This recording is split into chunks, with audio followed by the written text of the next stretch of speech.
Well, good evening, ladies and gentlemen. Adelaide United family, Jared Walsh here, live from lockdown. Thank you very much for joining us at the Adelaide United Digital Fans Forum. It's a unique experience as everything is in 2020, 2021. First of all, on behalf of Adelaide United, we appreciate your understanding. Obviously, we initially had to change the date a couple of times for this fans forum. We wanted to do it in person. Even though this lockdown has occurred in South Australia, it's really important as the Adelaide United Football Club that we continue to connect with our members and our fans, you, the hardcore supporters, because before we know it, the new season will be here. So this is a great opportunity to speak to some of the powers that be at the football club and, of course, you, the fans and the members. We will get to how you can ask some questions very soon. But again, thank you very much for your understanding. A huge thanks as well to the partners of the Adelaide United Football Club. We can't stress this enough, especially over the past couple of years with COVID, where businesses have to make tougher decisions where they want to invest and partner with their money and business. And we are so grateful for the ongoing support of Flinders University, one of our premier partners, SA Power Networks, now Platinum and Gold partners, Starfish Developments, Australian Outdoor Living, UCAN, McDonald's, RAA, Hope and Comwire IT. Thank you for your continued support. We are so grateful for that and looking forward to the ongoing relationship that you have with the Adelaide United Football Club. Now, some general housekeeping. First of all, we are in lockdown. Everybody's doing online shopping for toilet paper and things like that. Hopefully you are stocked up. We do have a very special lockdown merchandise sale at the moment. So this is free Australia-wide shipping. All you need to do is go to shop.adelaideunited.com.au for all of the incredible merchandise. The UCAN range looks amazing this season. These shirts behind me, this way, I'm still trying to get the cameras correct at the moment. The shirts look amazing. All of the merchandise this year has been absolutely outstanding, and we can talk to Carl and Nathan about that very soon too. We will have a panel of experts tonight. Very soon, I'll introduce you to our CEO, Nathan Cosmina. We have our coach, Carl Viet, and Stefan Mork, our captain for this season, will join us not too far away. If you have asked a question, members, if you were planning to ask a question in the live forum that we were going to do, your questions will be asked first. If you are watching on YouTube, of course, you can ask a question. And Facebook, there's a couple of things with the Facebook stream tonight. If you want your name associated with your question, which I believe is very important to do, what you need to do in the chat that we have on this stream at the moment, at the very top of the chat, there is a link. If you click that link, that will take you to the place where you can put your name in and the question that you want to ask the individual on the stream tonight. It is a huge day for football in Australia. Obviously, the Olyroos not too far away are going to be taking on Argentina. And congratulations to the Matildas last night who got the job done. It was a bit nervy in the end against New Zealand 2-1. Just for some context as well, how stressful everybody is about the Tokyo Olympics at the moment. Here in South Australia, COVID is being managed to the best of its abilities. And as we know, we are trusting all the professionals to take care of that. I've just read then that in Tokyo, they have just reported 1,979 new COVID cases on the eve of the opening ceremony of the Olympics. So we should be really grateful for what we're doing here in South Australia, continuing to be the safest state in Australia so far. I don't want to talk too much about COVID apart from saying thank you for your understanding as I welcome the CEO of Adelaide United, Nathan Cosmina, and Carl Viet, our head coach. First of all, guys, Nathan, I'll start off with you. Talk about your lockdown situation at the moment. How are you going with kids at home? Because I am struggling.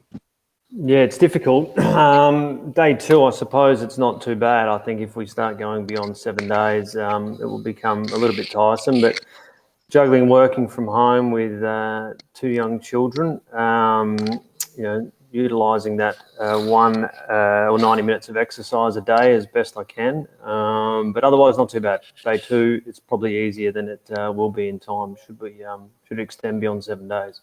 And Carl, we're supposed to be doing pre-season at the moment. The off-season went very quickly. So for yourself, how are you keeping yourself busy? And should we lift the kind of curtain on this live stream saying that if your stream cuts out, is your son really playing Fortnite next door, which may be affecting internet connection?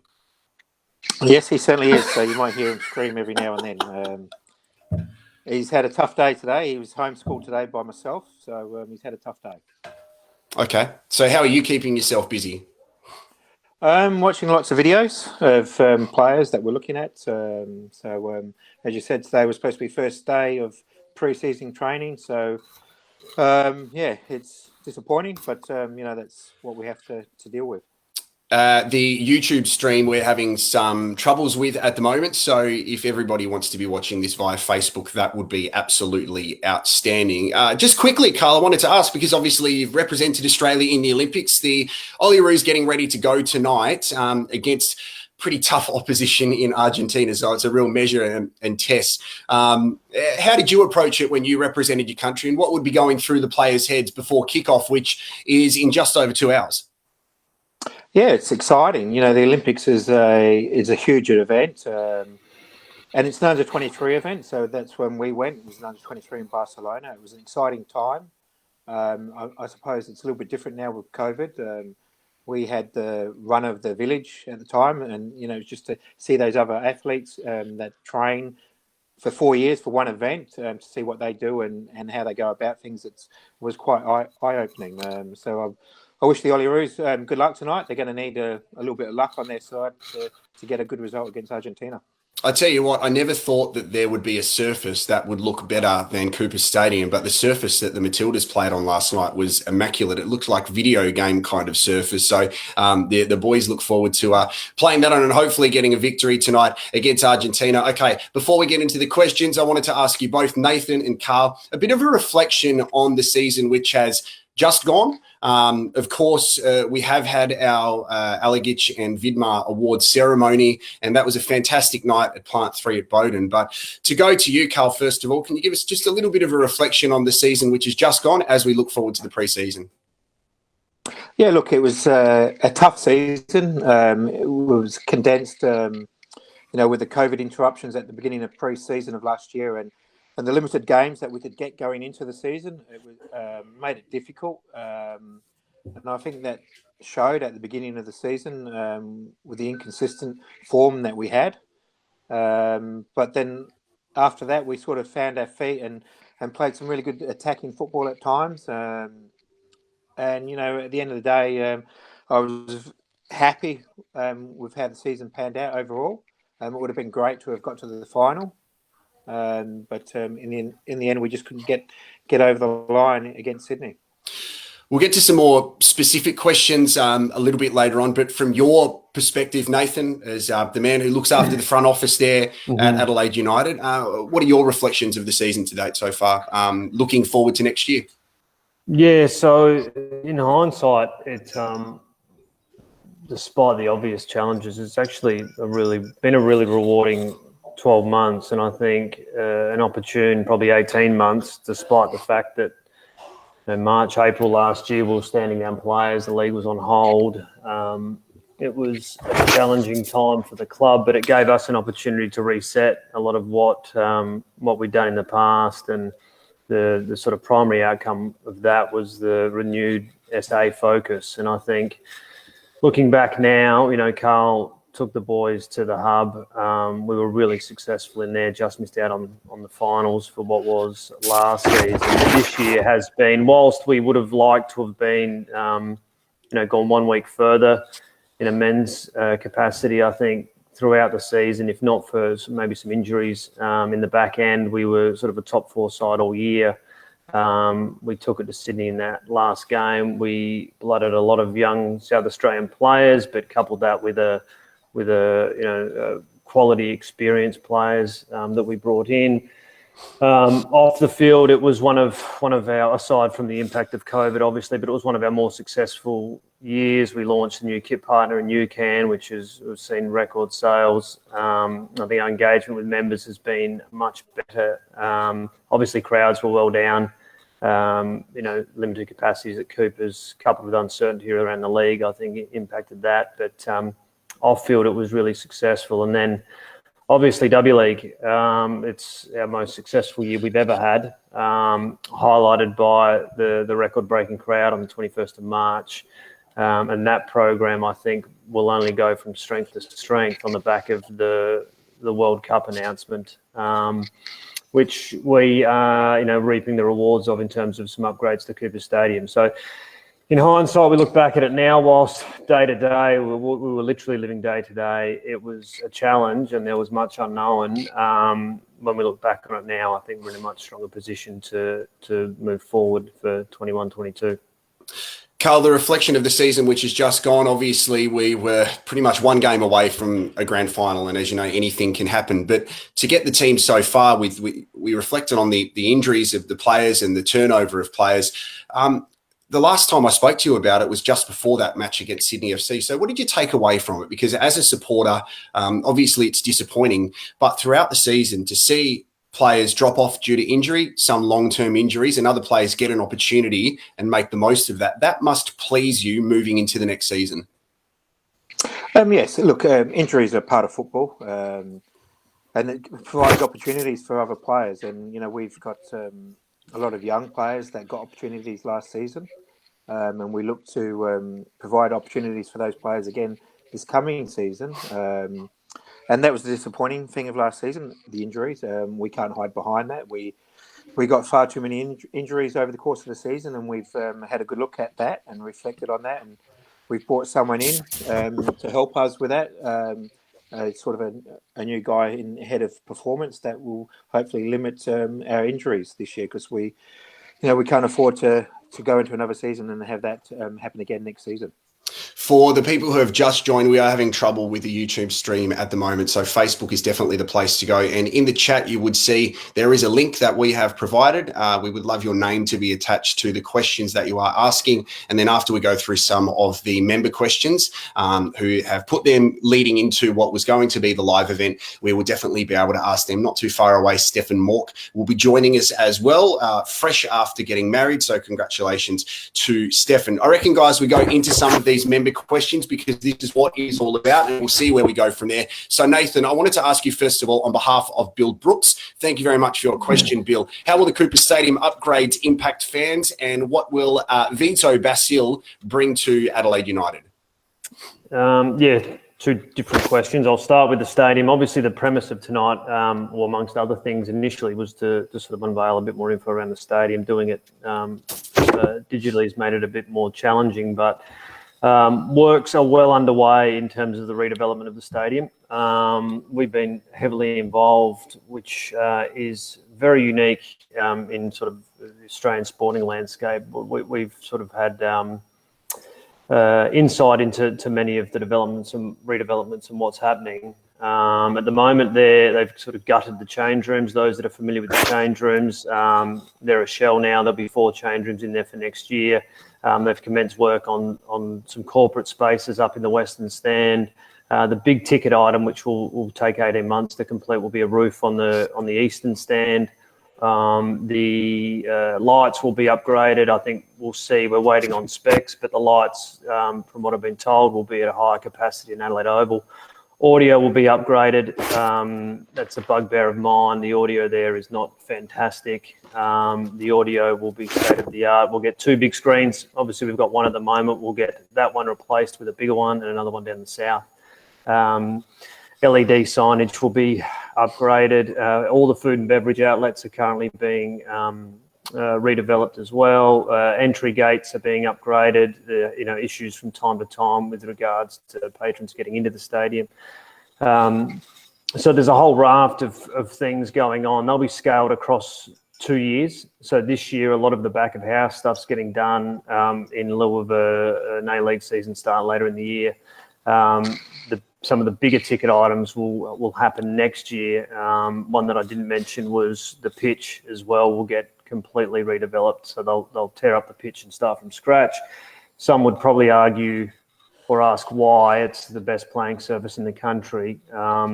It's the best playing surface in the country because it has 13 games on it a year. So for the capacity for that pitch to take on more, potentially more events. The last time it was upgraded, irrigation and turf, was 1991.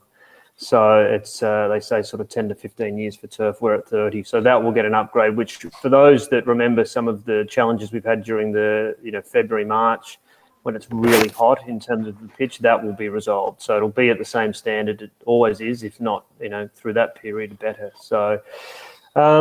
It'll be really good. I mean, in time, we'll be able to release some more information with imagery. A lot of it's just being finalised. As I said, some of the works are being fast-tracked to be done before the start of this season. There will be some impact for fans this year. The East Stand we envisage will be unavailable for a large part of the season. We're waiting for confirmation of what that exactly looks like. Otherwise, it will be business as usual for the most part for fans this year. Going into next year is where we'll see the really big improvements. As I mentioned, the roof and whatnot will be game-changing for us. There's been a bit of talk about the capacity as well. For me, and discussions we've had internally, but also with key stakeholders, the capacity as it is was important to keep. I'm not a massive fan on increasing the capacity at the stadium. It's unique in that it's a suburban ground. It feels like a European suburban ground to go to. We do have some challenges with parking and access, and to increase the capacity would only expedite those. We wanted to keep the boutique nature of it and keep it that unique sort of amphitheatre atmosphere that you get at the stadium. So that will be retained. And also the corners are a discussion point every time stadium upgrades are spoken, and they just can't be filled in. For the north end in particular, for those that sit there, you'll notice that the stands are essentially on the road, so they can't build them out. So what will happen is we'll get, in one of those, the northeast corner, we'll get a big screen that will fill in that gap, and then in the southwest corner there'll be another big screen. So heaps of detail there. In short, it'll be game changing. It maintains the integrity and the history of the stadium, but brings it into the 21st century. So stay tuned for more news. We'll provide as much info as we can, but from season start, everyone should notice some improvements. What about Vito? So Vito. we lose Berisha, which is a big loss in kind of many different facets of the club, because he was back for a short time but made a huge impact. So anybody else coming into the club, there's always going to be questions and probably comparisons. But I think a lot of our fans know exactly Vito's resume and where he has worked previously and who he's been associated with. But for those who don't, did you want to tell us a little bit about him? Yeah, I've known Vito for nearly 20 years. We played together at Croydon Kings in the early 2000s. I then worked with him at Football SA probably 12, 13 years ago, and then again at Football Australia. So our careers have kind of followed each other. For the past 7 or 8 years, Vito has been a high performance manager with the national team. So primarily in Matildas, but also with the Socceroos. He's been to the last 2 men's World Cups, last 2 women's World Cups, the Confederations Cup for the men as well. In terms of back-of house operator, he is as good as anyone else in the country in the football space. He understands it better than anyone. Where he will differ in terms of the role, and this has somewhat been strategic from us over the last 12 to 18 months, is, Bruce was sort of the public face of more than the football department, but the club through COVID. That was born out of foreign coaches and sort of a need to have a homegrown voice and face. Now, Carole has filled that role for probably the last 12 months and will continue to. And Vito's role is really mandated around making our football programs better. Like the question that he's been in a week and a half, and the question we continually are asking is, how do we make things better? Whether we're speaking to the turf guys that look after our training ground, the strength and conditioning guys, the youth team, is how do we improve? And that will be, I think, something that Vito will be really successful with, but it won't have the sort of public image that it necessarily did with Bruce. So he's hit the ground running. It's been a week and a half. He's straight into lockdown. I've been on the phone with him half the day as we've been doing a number of A-League and W things, but he'll be really good. We'll let him get his feet under the desk, and in time, members and fans will get the chance to speak to and hear from him. Carl, let's address the elephant in the room straight away, and that is in regards to player recruitment. This is a question from Carole Strong, but it's echoed by a lot of people who are live on Facebook at the moment. Don't forget, if you want a question answered, you can put your name in there. There's a link in the chat right now. So as a supporter, I think I'm echoing a lot of supporters currently too, having a look on social media and things like that, and seeing many clubs which aren't our club announcing signings for key players as well. Some of the players who used to be at our club some players who have come back from overseas, some big names as well. So for us, I think we're going, all right, so when are we going to do that? What is the status of player recruitment for the new season? Yeah, look, when we look at our squad from last season, we've lost out of our strong team, Ryan Strain, Jordan Elsey, and Tommy Juric. So we will need to replace those players. At this stage, though, we have 21 contracted players for our squad, and we're in the middle at the moment of negotiating with 3 players at the moment. Hopefully we can have something in the next week or so on those 3 players, which then will sort of leave 1 or 2 positions left. So we're in a good position. We've kept the core of the playing group from last season. We've re-signed Josh Cavallo, Joe Gauci, Harvey Lopez, Wande, and then Craig Goodwin, Michael Jacobson. So we've re-signed all those players, and we've added a couple of younger boys onto scholarship contracts as well. So we're looking quite good. Especially with the 3 players that we're negotiating with at the moment. If we can add them to our squad, and then, as I said, then there's only really 1 or 2 spots left to fill.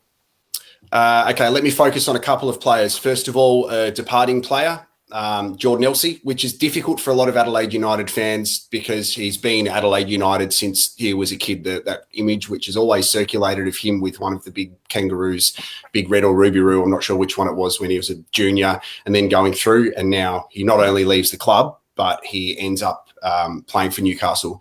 So whether it's Carl or Nathan, just talk us through that process, how we've got to the point of farewelling a vice captain.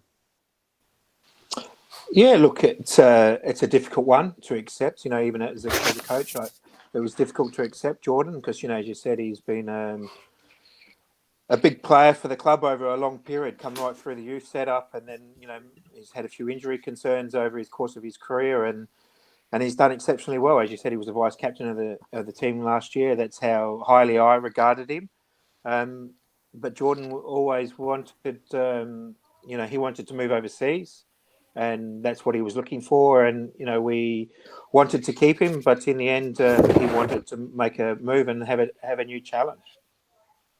So we then go to a player that has left the club to a player that is potentially available. Can I ask if the club has an interest in speaking to a former skipper in Isaias? Yeah, look, we are in the process of talking with Issa at the moment, and time will tell. Hopefully he will come to the club. It'd be a great signing if we can manage to get him, but he's got a few things on his plate at the moment, and we just have to take our time and hopefully we can get something over the line with Issa. Thank you, Carl. Let's go to a question from Joe T. This is a great question as well, because when we caught up in the pre-season, Nathan, we spoke about the unknown when it came to a television deal. And then Paramount Plus comes along, which is fantastic in many ways. There's obviously certain areas that are important for all of the A-League fans, but football in Australia as well. We get a new home. We get a broadcaster that wants to engage in football in Australia, which is fantastic. So I guess the question going around the league at the moment, though, is will the club be offering certain deals or specials for those that sign up? Yeah, the short answer is yes. And they're really good deals. Can't go into the full detail as yet. I mean, we're in the process of finalising our on sale for membership, which is due in the next week or two, obviously subject to lockdowns. But the Paramount 10 deal is game changing for us. One of the key issues and risks around last year was obviously the broadcast. The Fox deal went from 3 years to 1 year, and the financials of it were reduced. The Paramount deal came about a couple of months ago. It's a new streaming platform, entertainment product as opposed to a sporting product, which is exciting for us. Our sport skews a lot younger in terms of supporter demographics and participation demographics. You look at Fox Sports or Foxtel as a obviously a primarily sporting product in the Adelaide United sense and the A-League sense. We are now broadcast on what is purely an entertainment product, with the A-League and W-League being the first sport. So it's really opportunistic for us to then target and engage with a new audience. We will push really hard in terms of providing some really good offers for our members. We'll do some other things around membership and unique opportunities linked with it. The deal itself will see all of our A-League and W-League games streamed on Paramount, and then we'll have a Saturday night A-League game and a Sunday W-League game on 10 and Bold. So it brings us back to free-to-air. It's obviously been a bugbear of a lot of people for a long time. Limited access to A-League. It's hard to get Fox, or you need to commit to Fox, whereas now we're on what is a traditional streaming platform. It's much more accessible, and I think the price point that members see to sign up to will be really appealing. So it's only probably a week or two away. Paramount Plus launches on the 11th of August. We'll start marketing very shortly, and there'll be some good incentives for members to get on board for this season. I don't want you to comment too much on the previous broadcaster, because what Fox provided as a broadcaster for football in Australia was absolutely outstanding, and it gave us a platform. But obviously the past 12 months was really interesting when it did probably had to make some movements because of COVID. So we lost a fair bit of love when it came to football, some of the magazine shows and the analysis shows. So does the fact that Paramount Plus is involved now give you a sense of excitement that football now has a platform to get more space, more time on free-to-air TV, so we can continually promote Adelaide United, not just the football side of things, but the general public getting to know the players and getting to know the club, and also in turn our sponsors and partners that we love getting more of an opportunity to get their brand out there?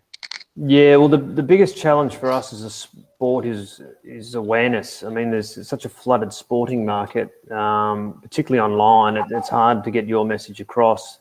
With Fox Sports, they did, as you suggested, a fantastic job. Like their broadcast product for a number of years was phenomenal.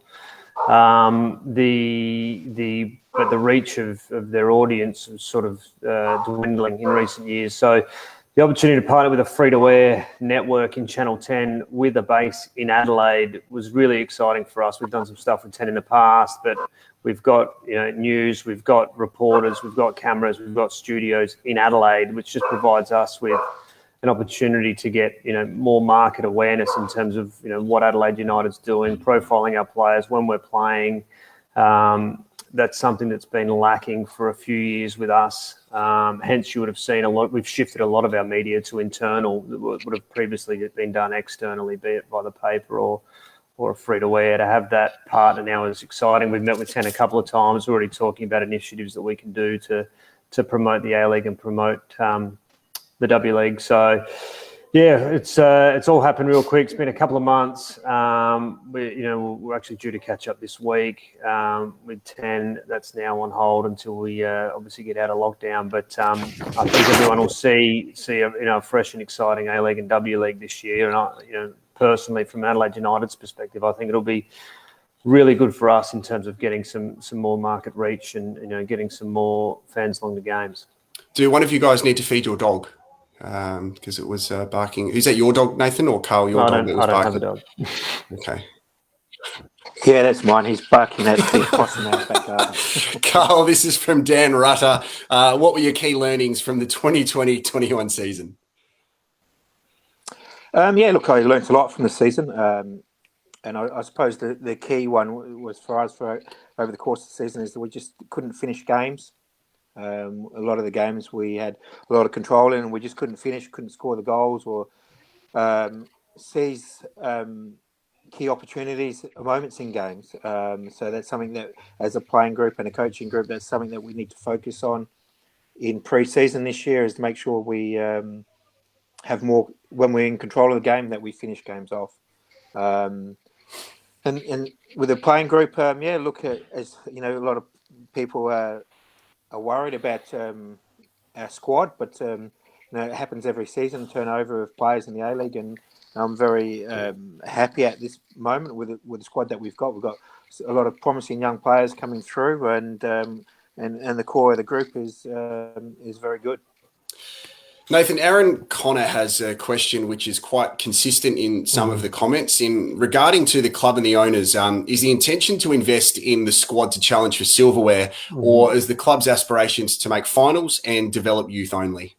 Yeah, so it's just a common question. Our benchmarks for performance are to win. So when Carl and I and the team and we sit down and we discuss squads and pathways for players, it always revolves around winning. I think this year we had the capacity to win the championship. We as Carl alluded to, had some injuries, that had an impact, and a few opportunities missed along the way to sort of get a stranglehold on that top two early on, and we were ultimately one game away from a grand final. But I would suggest that will be the same next year. What we talk about youth a lot, and the fans do. I think it's not, but it's not all we are in terms of recruitment. If you look at our squad, we've got. For us, it's about having a good mix of youth. Anyone can push a youth team. It's the easiest avenue to fill a squad is just to push them with youth players. For us, it's about getting the best youth players in SA primarily. Occasionally, we'll top that up with youngsters from interstate, but first and foremost, it's promoting our own, and coupling that with good experienced leaders to mentor and improve those players. The Wandays, Michael Jacobson, Harvey Lopez, even Craig, Ben Halloran, these sort of more senior players, they serve as a performance role in terms of scoring goals, keeping clean sheets and the like, but they also serve as leaders amongst our team to make our young players better. Something I think that we'd struggled with in the past, and if you look at our championship year and the follow-up year, is that you can't put all your eggs in today's basket. You need to think about what tomorrow looks like. So for us, it's getting the balance right and getting game time into some younger players who may make mistakes, but ultimately longer term they're better for it. If you look at the pathway that someone like Louis Dorigo's taken. And his progression over the last 2 years, having a more senior player in that role, as an example, today means he probably doesn't get that opportunity. So it's getting the mix right.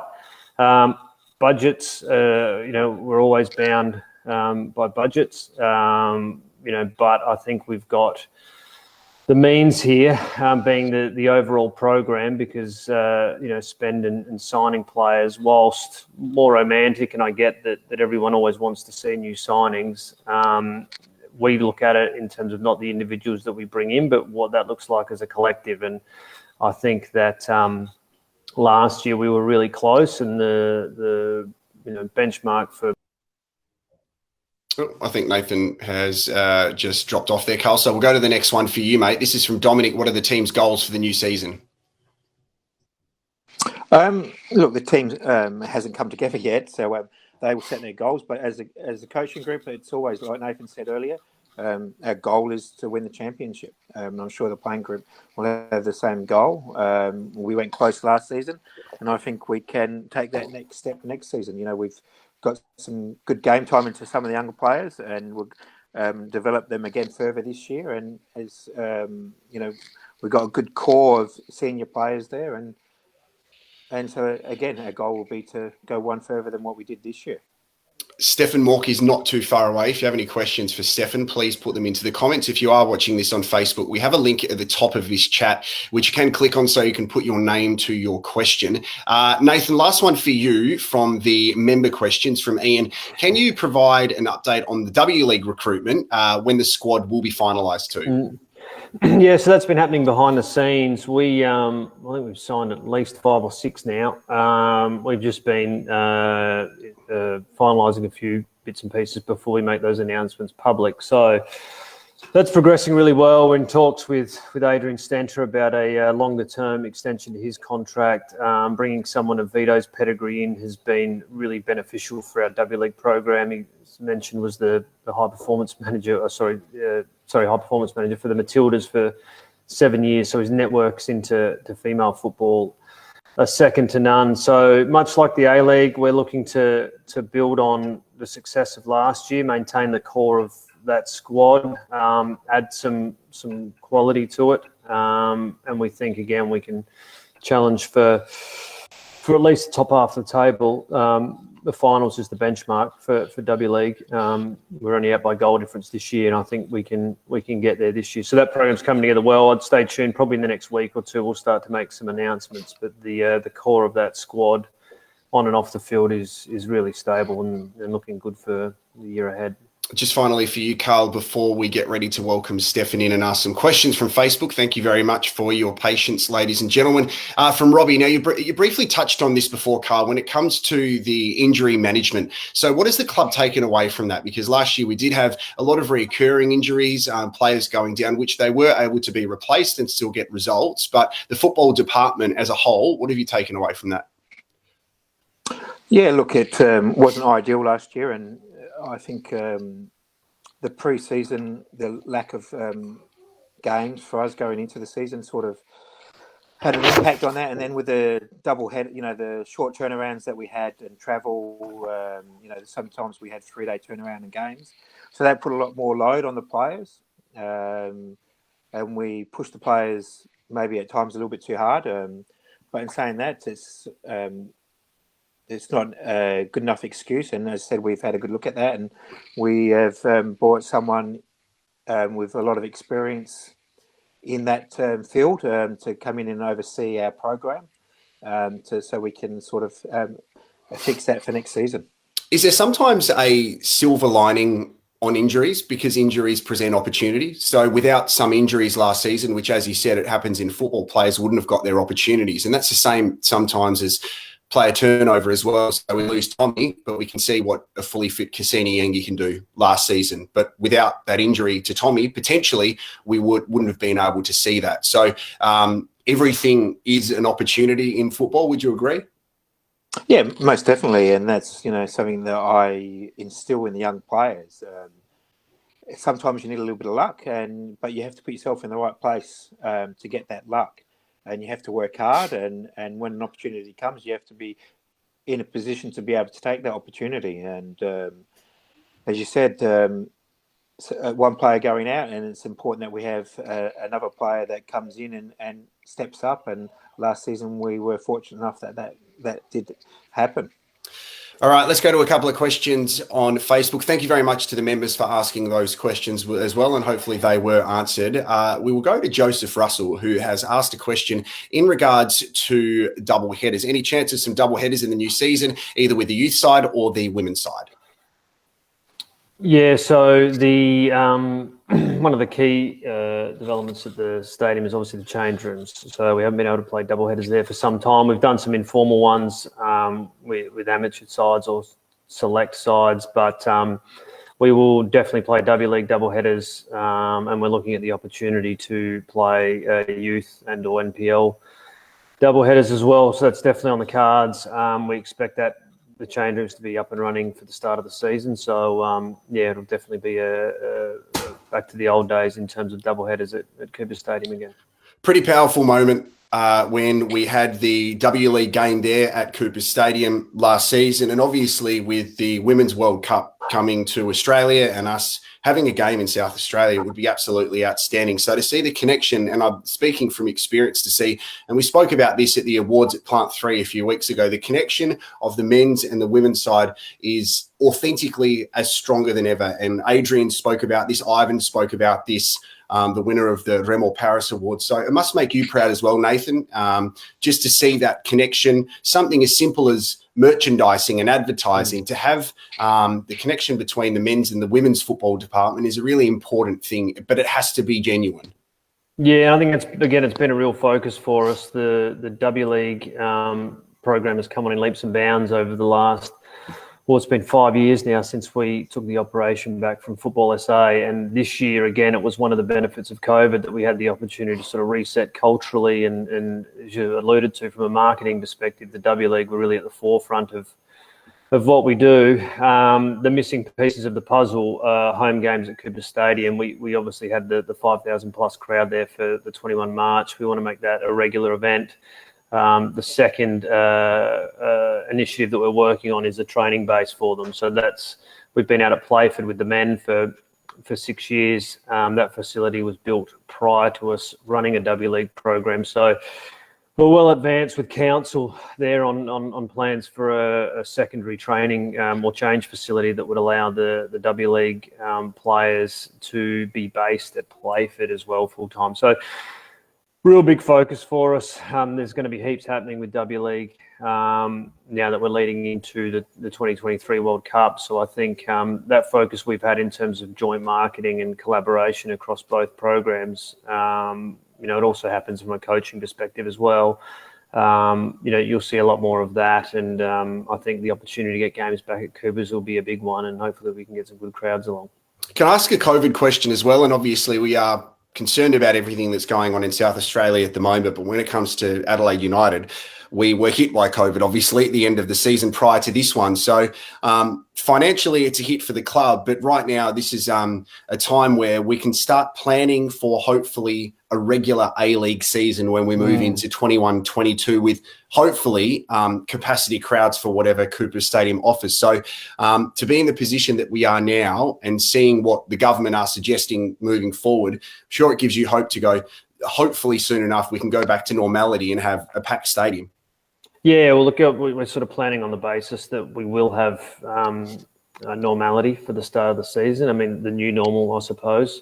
But it is, I've been involved for quite a while in the sport. It's definitely the most optimistic time I can recall for football, particularly in Adelaide. I think that we are unique and we have the potential to be, not necessarily the biggest, but way I sort of put it is the best in terms of clubs in the country. We're a one club city. We get great media exposure through the news coverage for our W League program. We've got a real parochial, traditional football base. We're a football city. We've got a history of producing good players. We've now got a new stadium, a new broadcast deal, a Women's World Cup, which will get us international exposure. As I said, some off-field improvements and priorities for our W League program. So it is good. Certainty is what we lacked, and I think what fans lacked first and foremost this past season. You just look at the changing fixture, and you only had to come to a game to see that there were plenty of empty seats. So we're hoping that on the back of this broadcast deal and hopefully some more security around COVID, that we can start fixturing as normal and people can have confidence to come back to games. Carl, I think we have a question that is going to pop up from Facebook. Thank you very much, everybody, for getting involved as well. We'll just wait for that one to come up.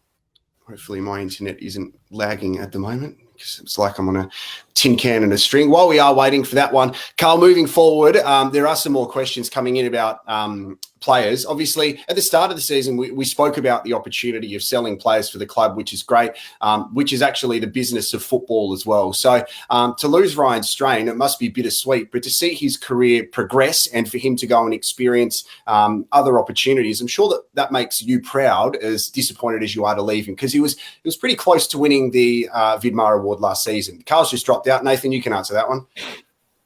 So Strainy.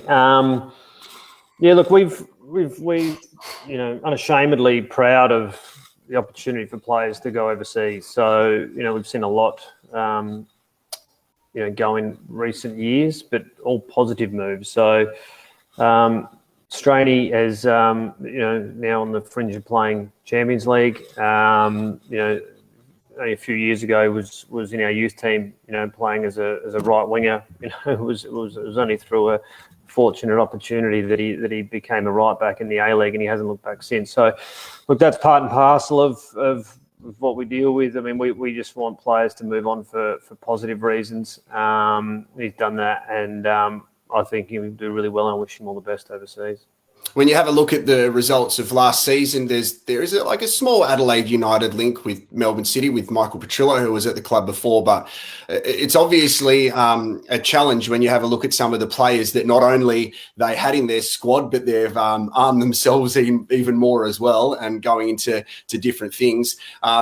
Can I ask, like, as honest as you can be, when you have a look at some of these other clubs as well, seeing the opportunities that they have, we can do the best that we can do, but some of the other bigger clubs like the Sydney and Melbourne, sometimes you just have to watch and go, what's going on here? I mean, that's just the reality. It's a bigger city, or bigger cities, you know, so they're always going to have more clout, you know, financially, operating in bigger markets, you know, bigger potential fan bases. But I love what we are. Like, I wouldn't have it any other way. I'd sort of say that to, you know, I'd much rather work at Adelaide United than any other A-League club. I've obviously got close ties to the place, and you know, was there that night that Carole scored our first goal, so somewhat loyal. But the culture, we were only talking about it the other day.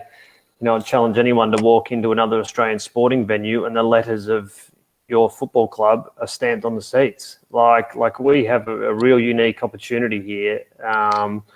And as you suggested, with some of the success, you know, some of the success of other clubs has been, you know, partially due to you know, South Australian players. We've got a really good football culture here.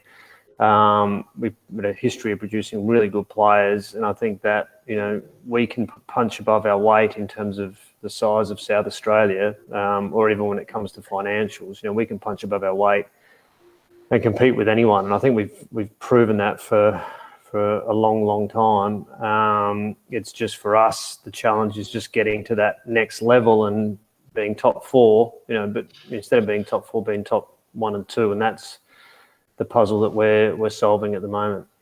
And as you said, Nathan, I want to turn this question to you, Carl, because the culture of the club is really important to me as a fan. And what I love this season especially is seeing so many familiar names coming back to the club or having a presence on match day. I mean, you look at this season so far, we spoke with Cassio about his young son. Marcos Flores was there doing some of the halftime activations. A lot of the players caught up. There was a time where Lucas Pantelis and former players went to Enzo's prior to the match. They're probably still there now, but to have Marcelo Karuska involved with the club, Eugene Galakovic, Ross Aloisi, that sense of community and connection of honouring the past as we look towards the future, the feeling must be really good inside the club to have those players wanting to be associated with us. Yeah, most definitely. We've got to remember how this great club of ours was set up. It was set up for the local clubs and set up for our local supporters. That's how we were founded back in, was it 2003? So that's pleasing that we're getting that connection back again.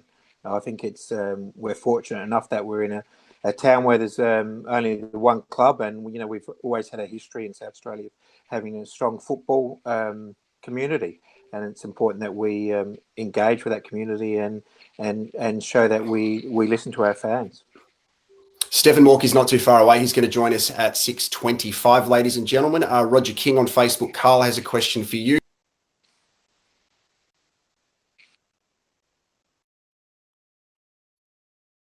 Yeah, most definitely. I think we showed that last season with the younger players coming through. You know, young Mohammed, young Yaya.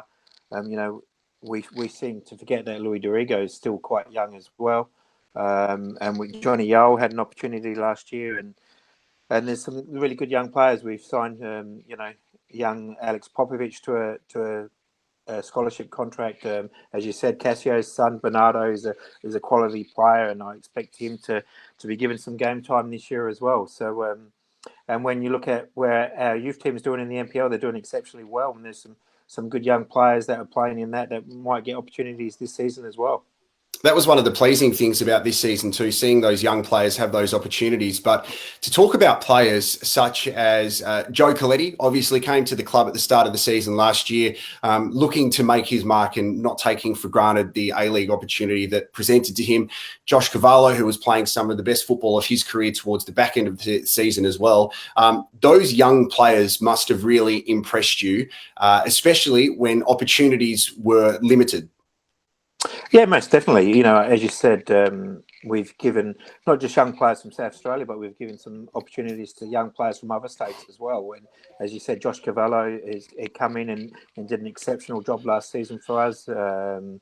So, and James Delanoff that we brought in as a goalkeeper as well. You know, it's about promoting young talent, and that's, as a club, that's what we like to do, and that's what will happen again this season. And I'm sure I've had the question to me a few times that we've allowed some of our young talent, we've released it this season as well, and unfortunately that's part of football. We had some young players. Noah Smith is very unfortunate to be released from us this season, but what's best for Noah is that he needs to play football, and we just couldn't give him that opportunity here next season with the players that we had under contract. So it was in his best interest for him to try and get another contract somewhere else and get more game time than what we could offer him. We have a question from Jamie, another one for you, Carl. So, Jamie, thank you very much for your question. I can't stand Berisha. It's very emotive language, but if you're scoring goals for us, I'm sure I'll change my tune. I had a couple of messages from people saying, are we going to sign Besart Berisha, which would be a very unique experience, how you go from hate to love so quickly. Look, I've been asked that question before. Look, we have discussed it as a football department, but at this stage we won't move down that path. I'm not saying it won't happen, but you look at his record, he scores nearly every week. He's a quality player, he's a winner, but we've got a few other signings that we need to sign before we go down that path. What happens in the pre-season, Carl? Can you take us through it for logistically as well? If the pre-season was going to start today as it was scheduled, is this more fitness focused and making sure the boys are conditioned enough, or do you go straight onto the balls? Yeah, we go straight into the balls. Football has changed from the old days where you do quite a bit of running at the start of pre-season. So we go straight into the balls and try and get most of our fitness with the ball. There's that we need to do other top-ups that we can't get with the ball, but generally most of our pre-season training will be done with the ball. And is Craig Goodwin close enough to be able to train soon? Obviously, he's got a lot going on in his life at the moment. Do you have an update on how far he would be away to start moving around a bit? Yeah, look, Craig is I think it's 4 or 5 weeks now from his operation, so he's still in the moon boot, and we expect him to be in the boot for about another 4 weeks, but he can start doing some type of training with swimming and a little bit of bike. So we expect him to be, and maybe another 8-9 weeks before he can join into football. It's pretty good timing for him as well, obviously, because he gets to stay in South Australia and he gets to have no sleep with a young baby on the way very soon. So we send all of our best to Craig. We're going to introduce Stefan Mork, the skipper, into this chat now as well. Stefan has had a busy couple of weeks. So first of all, Stefan, congratulations now, Mr. Husband. How was your wedding day?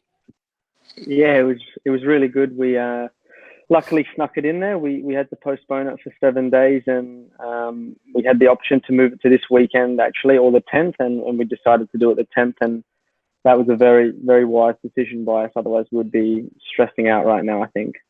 That's it. So did you breathe a sigh of relief, mate? Because obviously your former teammate, Jordan Elsey, got married the following week where there was restrictions on dancing. So for yourself, I'm sure you and your wife would have gone, we dodged a bullet here. Yeah, that was the biggest one on the 3rd of July when we moved it, was that there was no dancing, and her having a Greek background, it's obviously a massive part of the evening, and I'd been practicing my dance for the last 6 months, so I wanted to make sure that I could actually show that off. We did see that on social media. It was awkward, fantastic dancing. But, hey, congratulations, mate. We've spoken to Nathan and Carl about their reflections of the season, which has just concluded. Your first time being a captain, we've spoken about that so many times. On reflection now, how would you assess the season from a team and a personal perspective?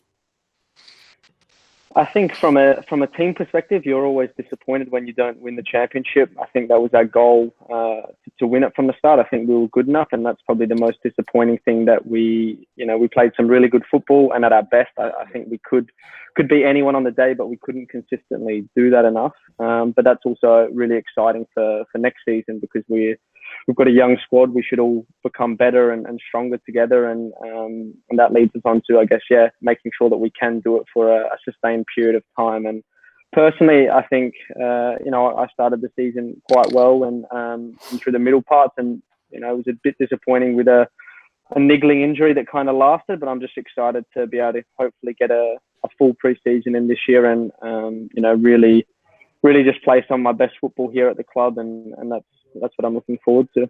We will talk about the injury in a second, but when it comes to leadership as a person, there was obviously a lot that you would have had to take on physically, but also mentally. You had to front up after those tough losses, those tough draws. So how did you find that process of needing to be that person where there's a lot of situations where you don't want to speak after a difficult loss, but you needed to do that? So I'm sure there were lots of growth opportunities for you personally off the field as well as on. Yeah, definitely. I think as a person, you're always looking to evolve and to grow and to become better as such. And that was something that I learned, early on in the season. We had a few tough results, and it was probably important to just make sure, I guess the biggest thing for me was that if I perform on the field, that's how I can really inspire my teammates. And that's what I really tried to do. And then also obviously understanding that, you have to be a certain way to different players, and you can't always speak to everyone in the same manner because not everyone's going to respond well to that. That's all part of the process. And I think it's good. We've got obviously Cole's been really, really good for me, and Ross and Eugene and everyone at the club, and the other leaders, and obviously Jordan and Ben. So it was a really good mix, I think, this season, and hopefully something that will become stronger and better, especially with so many young players. We can really nurture them and hopefully turn them into really, really talented players. One of the things that I and the Adelaide United supporters admire about you, Stefan, is your work rate, and that was on display so much over the last season, especially. There was a point towards the back end of games where you physically couldn't really move on the pitch, so you had to be substituted off the pitch, and your injury probably started to affect you in the end. So can you kind of lift the curtain on that a little bit? Because there's either an option to have surgery or to play through it, but surgery would have put you out for a long time. So where are you now with that injury, and can you describe it for us? Yeah, so I got a fracture in my fibula in pre-season. Probably, I reckon it was the second week of pre-season, and then came back from that, no problems, and everything was going well. That's when I was playing pretty well. And then when we played Newcastle away, I got a direct knock on that exact same spot. And I think that was probably round 10 or 11 into the season. And then just from there, it started to get probably worse every game. And it got to the point where it just really wasn't recovering, especially when we had the 3 or 4 day turnarounds. And it was something that was obviously affecting the way I could play. But at the same time, I really wanted to play and help the team out. And I think that's something that you do. Obviously, you have to front up as a leader. And it was disappointing because I wasn't probably able to play in the manner that I wanted to play. And I like to get quite stuck in, I guess. But it was hard to do that when I'm trying to protect, obviously, the leg, because as soon as it gets a knock on it, then I was not really able to run or pass or turn well. If you do have any questions for Stefan Walk as well, make sure you put them on the Facebook page. Your first and surname can be involved with the link at the top as well. Jason, AUFC King, has a question for Nathan. The Red Army were involved with the safe smoke that was there this season. It was amazing to add to the atmosphere. Is there more off-pitch excite, ... I'm assuming the word is excitement. Yeah, well, the safe smoke, I envisage something we'll continue with.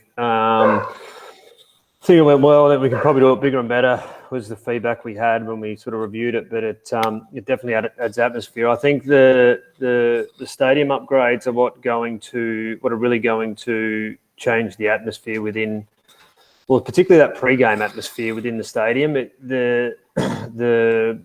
Without going to too much detail but LED floodlighting means at 2,500 odd lux or more.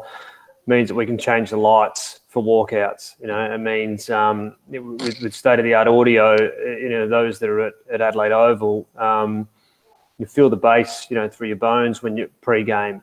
We don't have that at the moment. So I think the sort of tech upgrades to the stadium, coupled with the fact that it is an amphitheatre. I mean, one of the biggest issues for FIFA in assessing it for the World Cup was that the pitch is too close to the fans.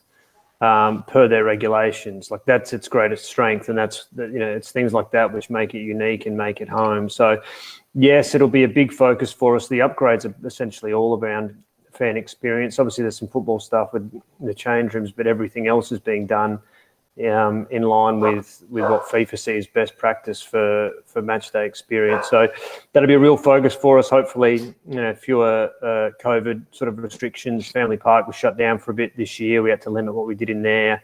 Outside stadium, we couldn't do too much, but that is almost our primary focus in terms of how do we improve the match day experience so people have an additional reason to come, aside from purely football. We want them there to have a good time and entertain themselves as well. Carl, 2 questions. First of all, what breed is your dog and what is the dog's name? And then we'll go to Josh Broadway. I've got 2 dogs, both Cocker Spaniels, Jet and Junior.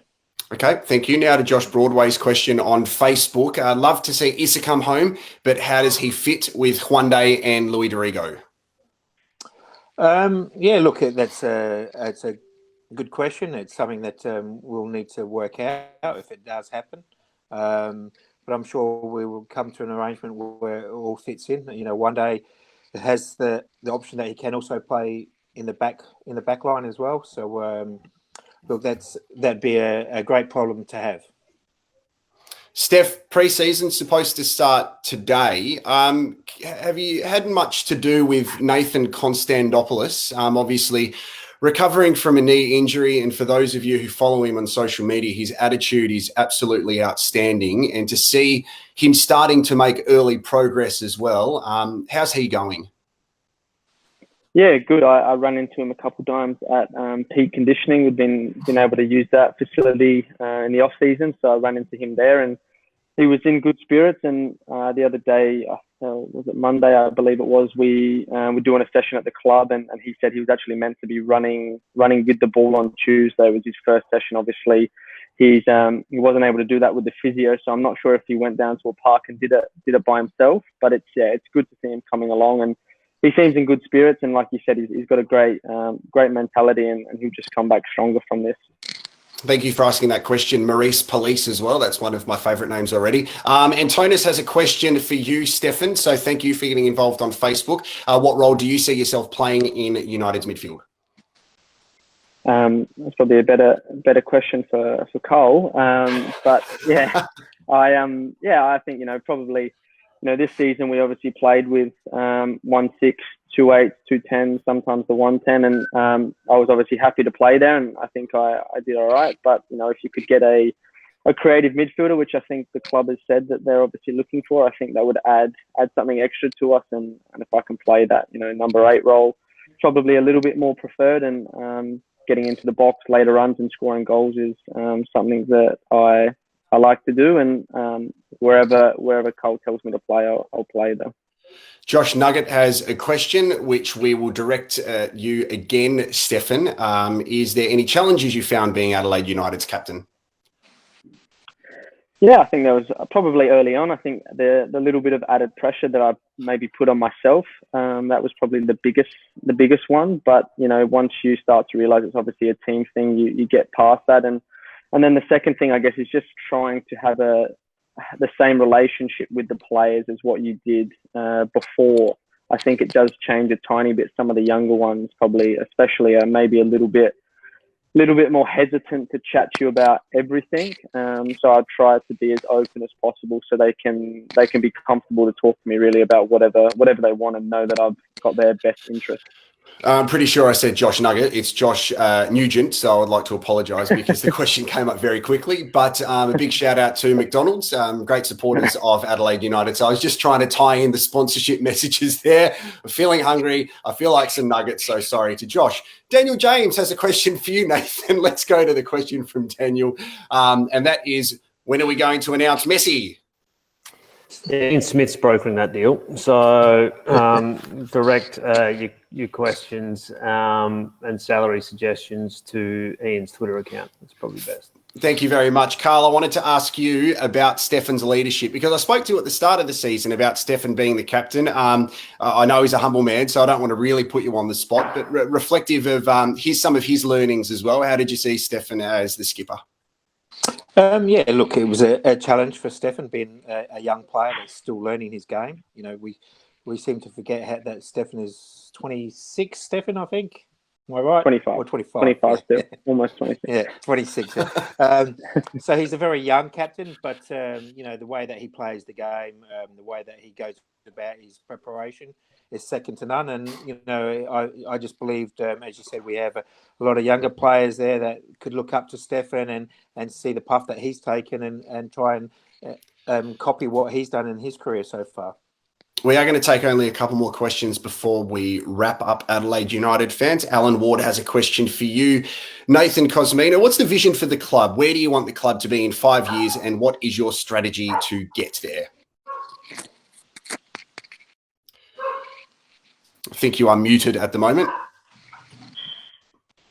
Sorry. That's okay. Yeah, we rebuilt all this last year through COVID in terms of mission, vision, and values, and essentially the vision, you know, in holistic terms, is to be the most respected, engaged, and successful football club in Australia. Now, what that looks like is now what we need to unlock, and I think what is the opportunity we now have in front of us is a 5-year broadcast deal, and behind the scenes for you know, players' benefit is likely a 5-year or close to collective bargaining agreement, which really gives us scale and scope to plan strategically. So we want, you know, we want to increase our membership base. Everything you do is sort of reflected in or the success of it is reflected in your membership base. So if you're successful on the field, fans will come. If you're engaged off the field, fans will come. If your entertainment product's good on match day, fans will come. So the real focus for us is bringing fans back. If you look at the years past, 2014-15 was the high watermark for Adelaide United in terms of membership. We actually had more members, and average attendance was better then than it was in the championship year. And then going back even further, you know, you look at some of the crowds we had in Carle's day. You know, so for us, we've sort of benchmarked around 10,000 members in the next 3 years. That's some significant improvement required, but it has been done before, and I think now we've got the opportunity to do it with, you know, everything we've discussed tonight in terms of a stable football program, a stadium that will move into the 21st century, the security of a broadcast deal. You know, a good SA-focused culture. So yeah, whether we get there and how we get there is sort of being roadmapped at the moment. But you know, for us, it's about generating success, and you know, first and foremost, it's on the field. But membership and getting people back to the games off the field is the benchmark. We are about to say goodbye to Stefan. We have one more question for you, though, mate. So we'll chuck that one up now before we let you go and ask what you're having for dinner tonight. Of course, you are going to have some McDonald's, but we'll find out what else is about that. So who are the top 12 players in the league? Just question without notice. Give us the top 12 players in the league. It's okay. Top 12. I'll go Ben Halloran, Craig Goodwin. And then let's go the Villa. I think he's very good. Ninkovic, McLaren. Lecky's now in the league, so I'll put him in it. I'm not really sure who else you've got. Who am I missing? I think Curtis Good had a really good season for Melbourne City. 5 more, mate. 5 more. Put me on the spot. I'll say Tommy Urich, even though he's left us. Craig Noon's a good player, I think. Luke Bratton. How many more have I got? Three to go. Luke Bratton and you had some very big battles throughout the year. Yeah, he's a top player. Good guy. Javi Lopez doesn't like him, I don't think. No, it doesn't. No. Yeah. Who else we got? De Silva's a good player. Danny De Silva just went to MacArthur. Neil Kilkenny. Neil. I don't know if he's in the league anymore. Okay, I'm not going to put pressure on you, okay? Stefan, you need to get out of here. What's plans for the rest of the night?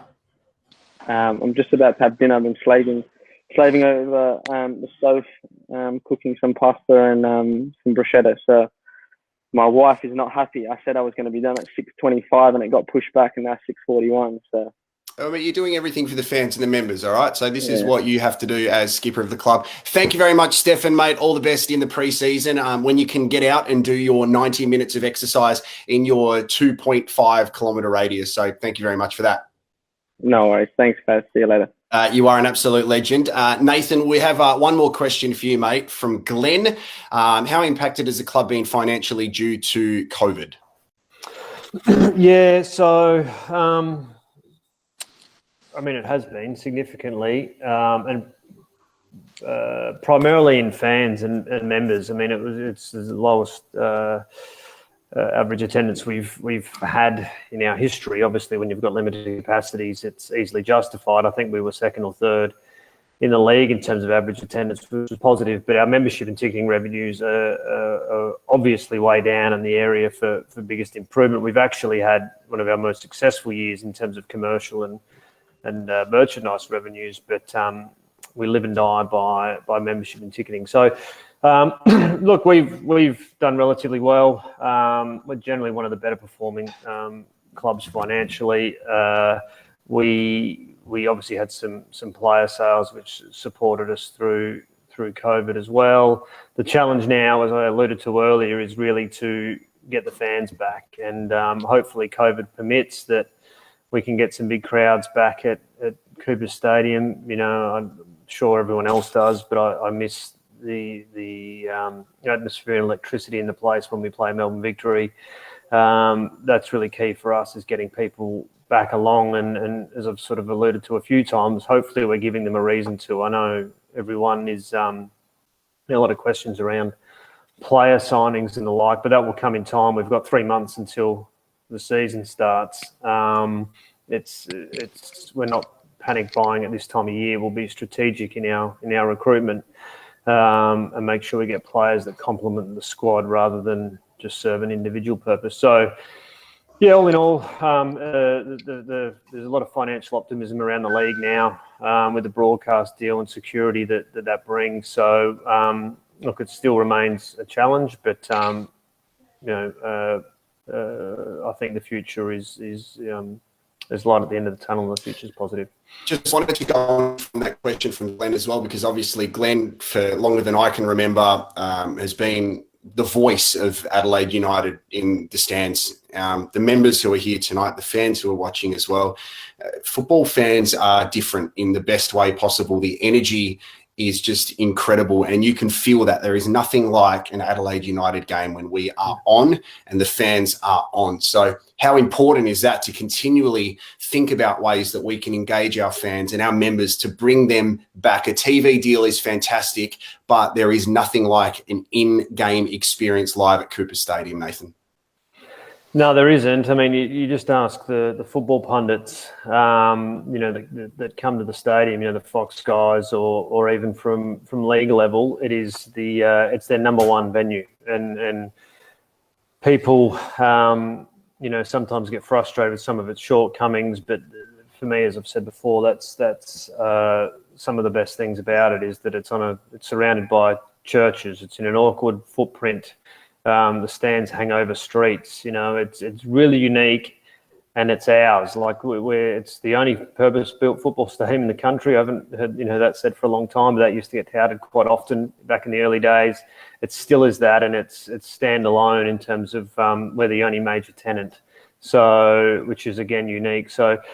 Yeah, we need to get people coming back, and first and foremost, that's with a good football program, which I'm confident we will have, and I think we've shown that over the last 12 months. But secondly, it's around those engagement initiatives and turning that participation base and the parochial football spirit that we have in SA into Adelaide United support. So again, hopefully COVID provides us the opportunity to be better engaged with everyone. I think we've established that off the field with initiatives like this, and hopefully in the next sort of 3 to 6 months we can bring back people to the stadium and see some of those big crowds back again.